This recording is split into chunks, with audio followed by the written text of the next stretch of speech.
अस्सलामुअलैकुम, welcome to इमेजिटर course class 9। इस class में हम देखेंगे कि कैसे आप अपनी गैलरी से किसी भी बैकग्राउंड ऑब्जेक्ट या फ़ोटो को प्राइमरी ऑब्जेक्ट के तौर पर ऐड कर सकते हैं और कैसे आप अपनी गैलरी से किसी ऑब्जेक्ट को सेकेंडरी ऑब्जेक्ट के तौर पर अपने प्रोजेक्ट में इंपोर्ट कर सकते हैं।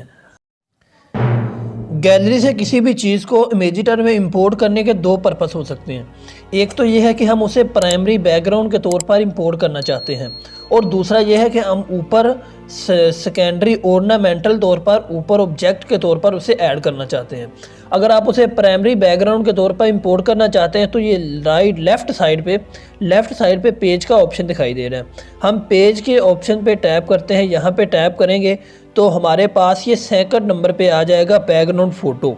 ये बैकग्राउंड पे फ़ोटो पे क्लिक करके हम किसी भी चीज़ को प्राइमरी ऑब्जेक्ट के तौर पर, मतलब अपने मेन बैकग्राउंड के तौर पर, वर्किंग बैकग्राउंड के तौर पर किसी चीज़ को इंपोर्ट कर सकते हैं। यहाँ बैकग्राउंड फ़ोटो पे करते हैं क्लिक और यहाँ से हम एक फ़ोटो ऐड कर लेते हैं।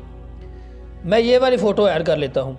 मैं फ़ोटो ऐड कर लेता हूँ। मैंने ये गैलरी से बैकग्राउंड ऑब्जेक्ट मतलब मेन ऑब्जेक्ट के तौर पर इंपोर्ट कर ली है और ये जो मैंने इस बैकग्राउंड फ़ोटो से इंपोर्ट किया है ये हमारे मेन ऑब्जेक्ट के तौर पर, और इसके साइज़ को वगैरह को कंट्रोल करके, इसकी क्रॉपिंग को कंट्रोल करके हर चीज़ को हम यहाँ पे मैनेज कर लेंगे। और अगर आप इसका साइज़ यहाँ से मैनेज करना चाहते हैं तो आप यहाँ से भी इसका साइज़ मैनेज कर सकते हैं। इसके अलावा अगर आपको इसका साइज़ क्रॉप से मैनेज करना इजी है तो ये क्रॉप के अंदर भी डिफरेंट प्रीसेट्स मौजूद हैं और आप फ्री क्रॉप करके भी इसका साइज़ यहाँ पे मैनेज कर सकते हैं जितना आप रखना चाहते हैं। और ये हमने इसके साइज़ को मैनेज कर लिया। इसके अलावा जो सेकंड मेथड है, सेकंड पर्पस हमारा है कि हम किसी चीज़ को सेकेंडरी ऑब्जेक्ट के तौर पर ऐड करना चाहते हैं। सेकेंडरी ऑब्जेक्ट के तौर पर ऐड करने के लिए ये सेंटर में हमें ऐड का ऑप्शन दिखाई दे रहा है। ये एक ऐड सीरीज़ की एक वीडियो है, ये ऐड का ऑप्शन दिखाई दे रहा है। हमने गैलरी से ऐड करना है। सिंपली ये ऐड पे क्लिक करते हैं। ऐड पे क्लिक करने के बाद हमें राइट साइड पे इमेज का ऑप्शन दिखाई दे रहा है। यहाँ पे आपने इमेज पे टैप करना है। इमेज के टैप करने के बाद आपके सामने ये डिफरेंट 4 ऑप्शंस आ गए हैं। सबसे पहले है ऑनलाइन फ़ोटो, आगे आया ऑनलाइन स्टिकर और उससे नेक्स्ट आता है गैलरी। तो सिंपली अगर आप कोई चीज़ गैलरी से इंपोर्ट करना चाहते हैं तो यहाँ पे गैलरी पे हम टैप करते हैं।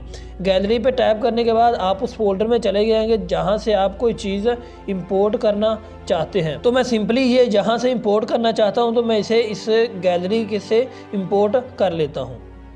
ये हमने जी इसे कर लिया इंपोर्ट। तो अब इसकी डिफरेंट प्रोसेसिंग है। इसका बैकग्राउंड नहीं है, इसका बैकग्राउंड पहले ही रिमूव, लेकिन इसका अगर बैकग्राउंड रिमूव करना चाहते हैं तो ये इससे नेक्स्ट वीडियो स्टिकर की हो, उससे नेक्स्ट वीडियो जो बैकग्राउंड इरेजिंग की है तो उसका हम बैकग्राउंड भी रिमूव कर सकते हैं।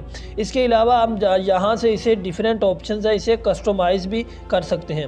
अगर आप इसका बॉर्डर लगाना चाहते हैं तो यहाँ से आप इसका बॉर्डर भी लगा सकते हैं और इसके अलावा इसकी ओपेसिटी को भी इंक्रीज डिक्रीज़ कर सकते हैं। ये देख सकते हैं इसकी ओपेसिटी बिल्कुल डिक्रीज़ हो गई है। अगर आप इसे बैकग्राउंड के साथ ही इसे मर्ज करना चाहते हैं तो वहाँ से भी आप इसे कर सकते हैं। इसके अलावा इसकी क्रॉपिंग का ऑप्शन भी मौजूद है। आप इसे भी क्रॉप करना चाहते हैं, इसके साइज़ को भी कस्टमाइज़ कर सकते हैं इसको क्रॉप करके।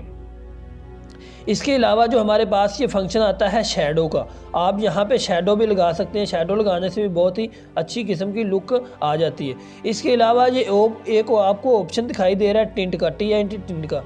टिंट पे इसके कलर को मैनेज किया जाता है कि आप इसके ऑल के कलर को हम रेड कर लेते हैं तो आप देख सकते हैं इसके सारे का कलर रेड हो चुका है।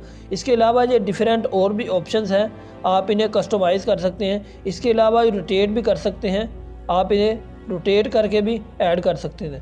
तो ये थी हम सेकेंडरी तौर पर और प्राइमरी तौर पर गैलरी से किस तरह किसी चीज़ को ऐड कर सकते हैं और अपनी फ़ोटो के ऊपर इंपोर्ट कर सकते हैं।